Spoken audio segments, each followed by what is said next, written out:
Hoje é dia de Papo Veritá.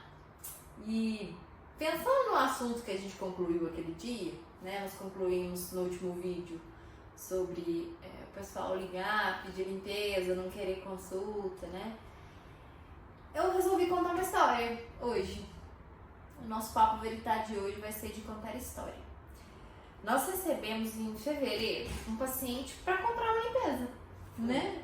Você que estava na recepção no dia? Foi, a Aline estava de férias. Aí esse paciente chegou já querendo agendar a consulta para limpeza. E Ele aí veio aqui, né? Veio aqui, presencial. E aí eu expliquei como é que funcionava a primeira consulta de um paciente novo aqui na CM. Ele entendeu e falou assim, não, pode agendar. Passei o valor e tudo mais, pode agendar. Aí eu agendei e aí ele veio em consulta com você. Né? Chegou aqui, sentou, né? Bonitinho, falou. Bom, vim indicado, realmente eu tinha vindo de uma paciente nossa, né? Eu vim de uma dentista, passava com uma dentista que me recomendou limpeza a cada 3 meses, porque para muito tártaro aqui embaixo. Aí eu, a cada 3 meses ele eu tenho uma prótese aqui e tal, um dente que teve um problema, precisei usar aparelho e tal, pus uma prótese aqui e essa prótese sempre tem que fazer limpeza. Então, assim, a minha queixa é que para sujeira, né? E dá muito tártaro, eu queria fazer uma avaliação geral. Então, assim, ele já veio nesse entendimento de que precisava de um olhar todo, né? Mas ele veio comprar limpeza, né? E aí no exame clínico, realmente, eu vou mostrar, né? A gente vai botar na tela, mas realmente mostrava um acúmulo de tártaro muito grande numa região só, na região dos dentes da frente e embaixo. É uma região que muita gente queixa, né? Mas quando tem um acúmulo excessivo só nessa região, é um sinal de alerta pra gente. Eu não posso simplesmente sentar lá, pegar meu ultrassom ou pegar meu instrumental, raspar, fazer meu serviço mecânico ali e mandar o paciente embora. Por quê? Será que ele só não escova ali? A Mas boca não escova direito? O resto da boca é limpa? Só aquela região? Você tem preconceito daquela região? A escova não passa ali? Às vezes ele não consegue higienizar bem, né? Inclinar a escova para higienizar. Ou tem algo retentivo? Algum fator retentivo na maioria das vezes, né? E aí foi quando realmente aquela prótese que era uma coroa, às vezes o pessoal vai entender assim, né? Uma coroa sobre um dente estruturalmente muito comprometido. A prótese ela era mais gordinha do que os dentes naturais dele, e aí realmente parava mais sujeira, mas esse dente tinha um histórico ruim, né? A gente já falou de reabsorção em vídeos anteriores. Se você não assistiu, te convido a assistir. Dá um pause e volta lá e procura sobre, acho que foi no vídeo de ortodontia, de aparelho, a gente falou sobre isso. E era um dente gordinho, literalmente, que parava sujeira, e aí tava fazendo uma inflamação muito grande na gengiva. E o grande problema da inflamação crônica é que ela não dói. E aí pensa, faz limpeza a cada 3 meses. Isso não ia salvar o dente dele. O dente tinha mobilidade, ou seja, já movimentava um pouquinho. Porque se o osso, a gengiva, se a gengiva tá doente ao redor do dente, esse dente vai perder a inserção como se fosse uma árvore perdendo a terra. Se a árvore perder a terra, se erodir o solo ao redor da árvore, a árvore vai tombar, né? E isso ia acontecer com esse dente, né? Bom, de uma limpeza nasceu uma conversa extensa que até hoje não acabou. Nós estamos aqui para planejar a continuidade do tratamento dele, que não é fácil. Não é uma situação muito fácil. Um caso complexo. Um caso bem complexo. Mas essa queixa pontual, a gente resolveu. E não foi só com a limpeza, né? Nós tivemos, vou colocar aqui, vou mexer aqui no artério. Então nós vamos deixar as imagens aqui para vocês verem, acompanhar o que eu tô explicando. Então, canto direito, o antes, como o paciente chegou, contando a queixa. Vamos observar que em verde não há retenção de amarelinho, de tártaro. E em vermelho, só ali que o paciente não consegue limpar, se o movimento da escova ali é aleatório, sem enxergar. E nos dentes do lado é o mesmo movimento. Que preconceito é esse nessa região? E na verdade era o formato da prótese que não estava bacana, né?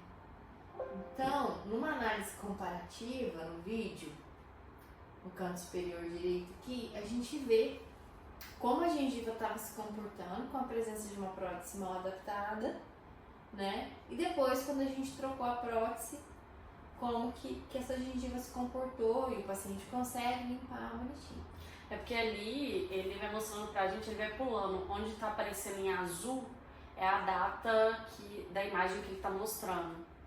Então ele coloca ali 20 de fevereiro e depois 15 de abril. E aí ele vai te mostrando cada hora pra você ver esse acompanhamento, né? Dessas datas. E aí assim, ele chegou me contando este problema. O problema era esse. Mas observe que há intervenção neste e neste. Mas a gente descartar aqui, ó. Olha lá. A intervenção, né, para uma restauração também no dentinho do lado. Então a prótese era mais baixa. Não tinha anatomia que deveria ser daquele dente. E aí uma anatomia mais gordinha que fazia parar o alimento, né? Então é disso que a gente falou no outro vídeo, né? Tipo, como que o escaneamento, o scanner, ele faz diferença no nosso planejamento. A gente consegue ir acompanhando, a gente consegue ver com mais calma e detalhe depois que o paciente já foi embora.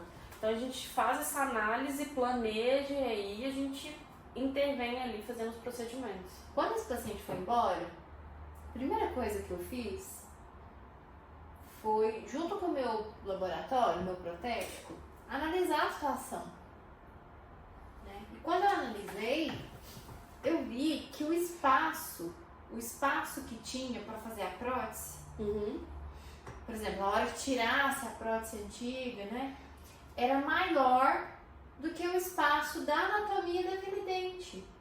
Então, a anatomia do vizinho, quando a gente pegou e espelhou a anatomia nele, então assim, se a anatomia da prótese está errada, vamos copiar o irmãozinho que é natural, que é o irmão idêntico. Esse irmão idêntico, gente, é o seguinte, o dente homólogo. Para cada dente do lado direito, se você traçar uma linha no meio do seu rosto, para cada dente que você tem do lado direito, você tem um correspondente igual do lado esquerdo. E aí o que eu fiz? A primeira coisa foi espelhar isso. Espelhar o dente natural, que aqui está em amarelo, pro branco. E quando a gente fez isso, a gente viu que ia sobrar um espaço. Aqui, ó. Ia ficar um espaço ali, ó. Assim, era o dente natural dele. Ia sobrar espaço que a gente chama de diastema. O que eu tive que fazer com o meu paciente? No retorno dele, falar: e aí, como é que você passou, né? Depois da limpeza, a primeira coisa que ele falou: doutora, já começou a parar de novo. Eu tô seguindo direitinho, eu tô fazendo o fio dental do jeito que você pediu, eu tô usando o creme dental que você pediu, eu troquei o escovo. Por que não para? Por que não para de parar, né? Por que não para de acontecer tártaro aqui? E aí foi quando eu mostrei pra ele que se a gente colocasse a anatomia do dente natural dele, ia sobrar espaço, que a gente ia ter que mexer em 2 dentes para resolver o problema do tártaro ali, né? E isso fez muito sentido na cabeça dele, né? Aí ele foi me contando a história de quando a posição dos dentes ali não estava legal, teve que fazer aparelho, só aqui nos anteriores para adequar, e ainda fazendo aparelho, ainda não distribuiu bem o espaço da raiz desse dente que faltava anatomia. Então ele entendeu, concordou, mostrei tudo para ele primeiro no fluxo digital com segurança, né, tecnologia, mostrei para ele da onde a gente estava, para onde a gente ia sair, e ele topou fazer o tratamento e a gente resolveu a situação da gengivite, que podia sim há um período de 10 anos fazer ele perder esse dente, simplesmente o dente sair na mão por conta da gengivite crônica, né? E hoje consegui mostrar para ele o resultado dessa intervenção, né? Que é só uma das intervenções que ele precisa, mas que resolveu a queixa principal dele, e que se a gente não tivesse investido tempo para conversar, que tempo de ouvir, tempo de falar, tempo de planejar, tempo de explicar e tempo dele confiar, de saber que assim, não, isso aqui vai resolver meu problema, né? E de fato resolveu. A gente começou esse tratamento, a primeira consulta foi em fevereiro, concluiu em abril, um período relativamente ok, porque teve outras coisas no meio disso, ele também precisou fazer cirurgia de outra região da boca, ficou se recuperando, né? Precisou tirar cisto, tudo. Então assim, sem conversa no primeira consulta, ele teria entrado, feito uma limpeza e com uma semana o tártaro ia voltar. Ou seja, não ia resolver o problema dele. Com a percepção de que não tem jeito, vou ter que conviver com isso aqui, né? Ninguém resolve e a cada 3 meses eu faço limpeza. Então assim, não tem jeito, né? Dentista faz consulta, dentista não faz olhadinha, dentista não faz limpezinha. Por quê? Porque se você visita o seu dentista a cada 6 meses, que é o tabu aí do povo, né? O mito, tem que ir a cada 6 meses. Não, tem gente que não precisa de ir a cada 6 meses e tem gente que precisa ir mais rápido do que 6 meses, menos tempo. Então, essa história de um leigo comprar uma limpeza achando que está comprando uma análise, ou então achar que consegue fazer uma análise em um lugar e só vir comprar limpeza aqui, e que isso não vai impactar em nada na decisão, não vai surtir efeito nenhum, isso é um erro, né? Então, o requinte de detalhes, o tempo investido no primeiro momento, ele é importantíssimo e indispensável, e por isso que a gente não vende limpeza. Exatamente. Bom, mais uma vez um vídeo para dizer: nós não vendemos limpeza. Tchau pra vocês.